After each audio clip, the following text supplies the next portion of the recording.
যেভাবে কষ্ট দিলেন, আপনাকে জেলখানার কন্ডেম সেলের ভেতরে আমারে রাখলেন, আমি চাই আমার মামলার আয়ু ওই নিজাম থেকে শুরু করে একেবারে উপরে যিনি বসা ছিলেন, যারা এর সাথে জড়িত প্রত্যেককে আমার মতো 3 বছর শাস্তি দেওয়া হোক। বেশি করে ফেললাম না? বেশি আইনা কবতুম ফাআইবু বিমিসলি মা উকিবতুম বি। যতটুকু অত্যাচারিত তুমি হও ওই পরিমাণে যদি করো কোনো গুনাহ নেই। আমি তো এটা চাচ্ছি। আপনি আমার উপরে যা করেছেন, আমারটা আমি বললাম, ব্যারিস্টার আরমানের উপরে যা করেছেন 8 বছর, আমাকে তো 1 তালা মাটির নিচে নিয়েছিলেন, আর ওরে নিয়েছে 3 তালা মাটির নিচে। আজান কি দিন কখন রাত কখন আমরা জানতাম না, আন্দাজে ইশারায় নামাজ পড়তাম। এই কঠোর অবস্থা 1 দিন 2 দিন হলে মেনে নেওয়া যায়, 8 বছর কল্পনার বাইরে চলে যাবে। এরপরও অনেকে ছাপাই গেছে যে কি করেছে, তারে কুকুরের মতো দাঁড়িয়ে দিলেন। আজকে তার ছেলে স্ট্যাটাস দিয়েছে, বাংলার মানুষেরা আমার মাকে কুকুরের মতো বিদায় করে দিয়েছে। লজ্জা করেন এই কথা বলছে, কি বলছে না বলছে, মাথা খারাপ হয়ে গেছে। কেন কুকুরের মতো দাঁড়িয়ে দিয়েছে? তার বাস্তবতায় আয়না ঘর। আমার যতটুকু বাস্তব জ্ঞান আছে, এদেশের 18 কোটি মানুষকে যদি এই জালেমরা যা করেছে, 18 কোটি মানুষ সবাই বলে আমরা মাফ করে দিলাম, ওদার হয়ে ব্যারিস্টার আরমানের বউ কোনো মাফ করবে না।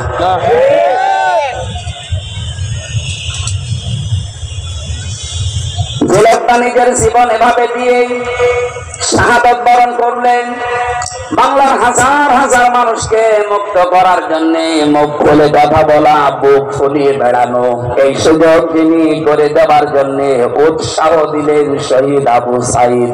তাকে পর্যন্ত অনেকে শহীদ বলতে রাজি না, বলে আত্মহত্যা করেছে। মানুষ কি অবস্থায় ছিলেন এই 16 বছর আপনি টের পাননি? আপনি টের পাবেন কি করে? আপনি তো বাতিলের 5 আটা গোলামি করেছেন। আমাকেও বলেছিলাম কুষ্টিয়া ভার্সিটিতে ওলামা লীগের সেক্রেটারি তোমারে বানাবো, শুধু আমাদের উন্নয়নমূলক কাজগুলো তুলে ধরবা। কি উন্নয়ন করেছেন আপনি? শুধু মোড়ে মোড়ে মানুষের ছবি আর মূর্তি। কত হাজার কোটি টাকা খরচ করে এগুলো বানালেন, কি হয়েছে? 5 তারিখে 1:30টার সময় পালালেন, 5টা বাজতে বাজতে দেশের একটা জায়গায় আমি আর দেখলাম না আছে। 2 জায়গায় দেখেছি একটু সিটাফোটা, ওই রংপুরের এলাকায়, ওখানে আবার উপরে লিখে দিয়েছে চোর। আর কি অপমান করলে আপনি অপমান হবেন? এখনো পর্যন্ত যদি কেউ জালেমের সাফাই গান আর মাসুমের পক্ষে কথা না বলেন, আপনিও আর জালেম। শহীদ আবু সাইদ যেটা করে দেখিয়েছে, শহীদ মুগ্ধ ভাই, আমেন ভাই, রায়হান ভাই 1750 উপরে জীবন দিয়েছে এই দেশে 5 তারিখের আগ পর্যন্ত। যারা এগুলো জীবন দিয়ে গেল, উৎসাহ দিয়ে হাজারো মানুষকে, লক্ষ মানুষকে রাস্তায় নামিয়ে জালেমকে বিদায় দিল। আল্লাহ প্রত্যেককে শাহাদতের সর্বোচ্চ মাকাম যেন দান করে। কোনদিনে কথা বলবেন না মারা গেছে, ধারণাও করবেন না। বৈষম্য বিরোধী ছাত্র আন্দোলন করতে গিয়ে যে 9 দফা আমি দেখতে পেয়েছিলাম, এর 2 নাম্বার যে দফা ছিল রাষ্ট্র সংস্কার করবে, তারা শুরু হয়ে গেছে অলরেডি। আমরা আহ্বান জানাবো যারা দায়িত্বে আছেন, ইমিডিয়েটলি সকাল আসতে আসতে যেন শুনি বাংলার 1628টা চেয়ারের আগের কেউ নেই, সব নতুন এসেছে। জরুরি এখন, কারণ এগুলো সব ছিল জালেমদের দোষর। জালেমের একা অত ক্ষমতা ছিল না, এগুলো সব সাহায্য করেছে। যতগুলো কারাগারে আলেমদেরকে সবচাইতে বেশি শাস্তি দিয়েছে, তার ভেতরে কাশিমপুরের হাই সিকিউরিটি এইটা। এরা হুজুর দেখলে, আলেম দেখলে, একামতে দিনের লোক দেখলে ওদের বৃদ্ধি বেড়ে যেত। অন্যান্য মানুষ মার্ডার করে এসেছে, তারা সারাদিন ঘুরে বেড়ায়। আর আমার মূল্য চুরি মামলা 24 ঘন্টা ফাঁসির কন্ডেম সেলের ভেতরে তালা লাগিয়ে রাখে, এরপর আবার সিসি ক্যামেরা দিয়ে রাখে, আমার সাথে কেউ যেন কথা না বলে। এমনি মুখ দিয়ে কথা বের হচ্ছে, এদের কত জ্বালা বলেন তো আমার। আমি আহ্বান জানাবো 1,10,000-এর উপরে এখনো পর্যন্ত বাংলার বিভিন্ন কারাগারে মানুষ বন্দী আছে। এর ভেতরে আমার মনে হয় 100 জনের 70 জনই তার মামলা সম্পর্কে আমার মতো জানি না। আমি যেমন 3 বছর পরে মুক্তি পেয়েছি, ওরা দেখবেন 3-5 বছর 10 বছর পরে এমনি মুক্তি পেয়ে যাবে। সেটা প্রমাণ করবে আদালত যে এ নির্দোষ, কোনো দোষ পেলাম না। তাহলে 10 বছর নষ্ট করলেন কেন? আমার যে ধারণা, বাস্তবে আমার মনে হয় যত মানুষ বেকসুর খালাস পাবে, এর সাথে যে পুলিশ জড়িত, যে কর্মকর্তা জড়িত, যে বিচারপতি জড়িত, এতদিন আপনি রায় দিলেন না কেন? বলেন আমার হাত বাঁধা। হাইকোর্টের বিচারপতি যদি বলে আমার হাত বাঁধা, চেয়ারে বসার দরকার কি? ভ্যান চালিয়ে খান। যেহেতু 1628 জনের মাত্র একটা হাত খোলা ছিল, বাকি সব বাঁধা ছিল। আমার বিচারপতি আমার এই কথাই বলতো, হুজুর কি করবো, এতদিন হাত বাঁধা ছিল, এখন হাত খুলে গেছে, এজন্য কোনো কিছু দেখতে পাই না। আমার মামলাটা এভাবে দেখার পরে বলছে কি নিয়ে বিচার করব, কোনো মাল নেই, খালাস দিয়ে দিলাম। ওনার যেমন হাত খোলা, এখন ন্যায় বিচার করার সাহস পাচ্ছে, শক্তি পাচ্ছে। সারা দেশে যত চেয়ার আছে, কারো হাত আমরা বাবা দেখতে চাই না, সব খোলা দেখতে চাই। কালকে আমার রাতে ছিল চৌগাছা, ওসি সাহেব এসে আমার সাথে খাবার খাবে বলে আকাঙ্ক্ষা পেশ করেছে, আমি খাবার খাবো। দেখা করার পরে বলছো, হুজুর আমি আপনাকে থানায় এই কয় বছর আসতে দেইনি, আমারে মাফ করে দেন, আমার কিছু করার নেই, আমার হাত বাঁধা ছিল। শুধু হয়েছে না, এদেশের 1628 জন যে বলছে, আমি হিসাব করে করে দেখেছি, 64 জেলার 64টা DC, SP, ASP, UNO, OC, MP, মন্ত্রী, উপজেলা চেয়ারম্যান, মেয়র, এগুলো হিসাব করে মিলাবেন, দেখবেন কলম খাতা দিয়ে 1628 জন হবে। এই মানুষগুলো এখন সব যে হাত খোলা, আমরা চাই যে এদের হাত কি আমাদের আগে যেন আর কেউ বেঁধে দিতে না পারে, তাহলে ন্যায় বিচার কায়েম হবে। আর পরিপূর্ণ যদি দেখতে চান তাহলে করা লাগবে, কথা বলেন না কেন? অনেকে প্রশ্ন করে, কয়েকদিন আগে আপনি সিঙ্গাপুরে, মালয়েশিয়া গেলেন, ওখানে তো কোরআনের আইন চলে না, ওখানে তো ন্যায় বিচার আছে। হ্যাঁ আছে, 100% নেই। ওরা আন্দাজের উপরে মানুষের কথা শুনে অনেক অবিচার করে, আমি নিজে দেখেছি। কারণ ন্যায় বিচার কায়েম করার জন্য এইটার বিকল্প পৃথিবীতে কিছু নেই। আমান হাকামা বিহি আদালাহ, যারা কোরআন দিয়ে বিচার করে এরা ন্যায় বিচার কায়েম করতে পারে। সুতরাং পৃথিবীর যেখানে এইটা কায়েম না হবে, 100% আপনি ন্যায় বিচার পাবেন না। 53 বছর তো দেখতে পেলেন, এই যে মাওলানা আজিজুর রহমান মুরব্বী বসে আছে, 53টা বছর হয়তো উনি দেখেছে, ওনার বয়সটা দেখছি, বাবা চালিয়েছে উনি দেখেছে, স্বামী চালিয়েছে উনি দেখেছে, চাচা চালিয়েছে উনি দেখেছে। আমার যেহেতু 92 সালে জন্ম, চাচা পর্যন্ত মনে হয় আমি পাইনি, কিন্তু বউটা আর ভাবিটা তো দেখলাম। 53 বছরে কি হয়েছে সব দেখতে পেলাম, বিশেষ করে এই 2 গ্রাম কাঙ্ক্ষিত মানের কি আসে তা তো সবই দেখেছি, কারণ মুখে মুখে খালি বড়ি উড়িয়েছে, উন্নয়নের মহাসড়কে দেশ চলছে।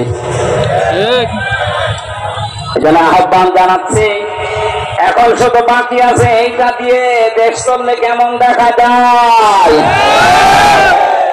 এটা দিয়ে যেন বাংলার 56,000 বর্গ মাইল চলে, আর কেমন দেখা যায় এটা দেখে মরার খুব ইচ্ছা আমার। কার কার ইচ্ছা আছে এটা দেখতে হাত তোলেন, লিল্লাহি তাকবীর। আঙ্গাল হাত তুলবেন না, সামনে কিন্তু আসছে এটা দেখার। লিল্লাহি তাকবীর।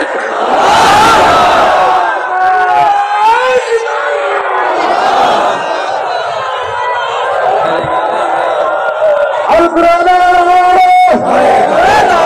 হাদিস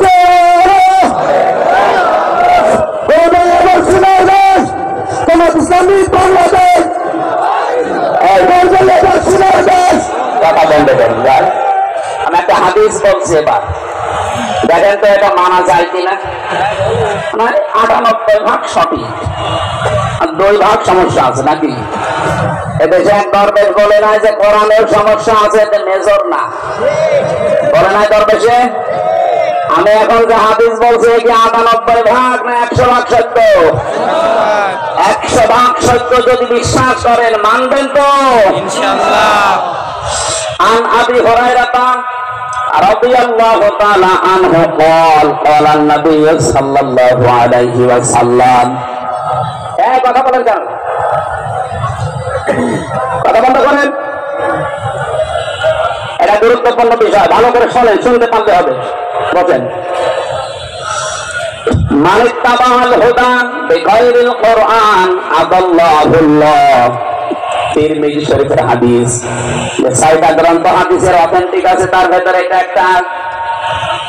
আল্লাহর নবী জানিয়েছেন এই পৃথিবীতে কোরআন বাদ দিয়ে কেউ যদি কোনো জায়গায় ভালো হওয়ার নিয়তে যায়, আল্লাহ নিজে দায়িত্ব নিয়ে তাকে গোমরা বানিয়ে দেয়।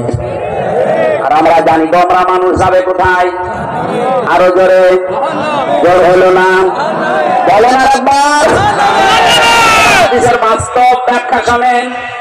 কোরআন যেখানে নেই, এখানে যদি আপনি ভালো হওয়ার নিয়তেও চান, আপনাকে খারাপ বানানোর দায়িত্ব হামজার।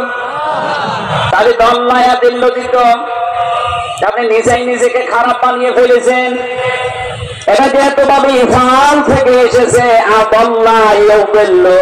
বাংলা অর্থ দাঁড়িয়েছে আপনি হয়তো ভালো হওয়ার নিয়তে কোন জায়গায় গিয়েছিলেন, কিন্তু সেখানে কোরআন ছিল না, কোরআনের কর্মসূচি চলে না, আপনি গেলেন কেন সেখানে? এই জন্য আল্লাহ নিজে দায়িত্ব নিয়ে আপনাকে গোমরা বানাবে, আর গোমরা মানুষ যাবে। সুতরাং আজকের এই ময়দানে গরমে শুধু আসা না, কঠিন একটা সিদ্ধান্ত নিয়ে যাওয়া লাগবে। কোরআন যেখানে নেই, ওই দরবার যদি আমার বাবাও কায়েম করে, ও দরবারে আমি নেই। কোরআন যে রাজনৈতিক দলে নেই, যাদের কর্মসূচিতে কোরআন নেই, ও রাজনৈতিক দলের প্রতিষ্ঠাতা যদি আমার বাবাও হয়, আমি ওই দলে নেই। কারা কারা এটা মানতে পারবেন দেখি? আমরা যা করবে না কিন্তু হাত বলে নিকে দেখেন তো।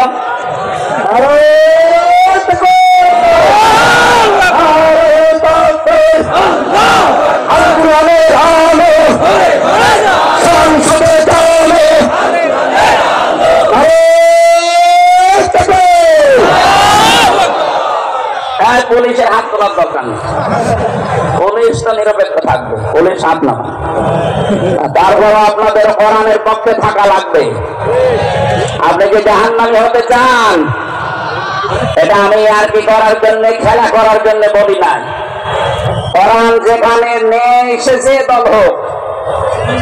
যদি জামাতে ইসলামী বাংলাদেশের ভেতরে কোরআন না থাকে, কোরআনের কর্মসূচি না থাকে, এই দলে থাকা, এখানে সাপোর্ট করা হারাম। বলেন, কিন্তু কোরআন যদি থাকে, কোরআনের কর্মসূচি থাকে, ওখানে সাপোর্ট করা, রায় দেওয়া, ভোট দেওয়া, সমর্থন দেওয়া, সুপারিশ করা ফরজ, নামাজের মতো ফরজ। বলুন, আমার মনে হয় মাহফিল আজকে হয়ে গেছে। যদি আপনি মেনে নিতে পারেন তাহলে মোনাজাত করে দিন।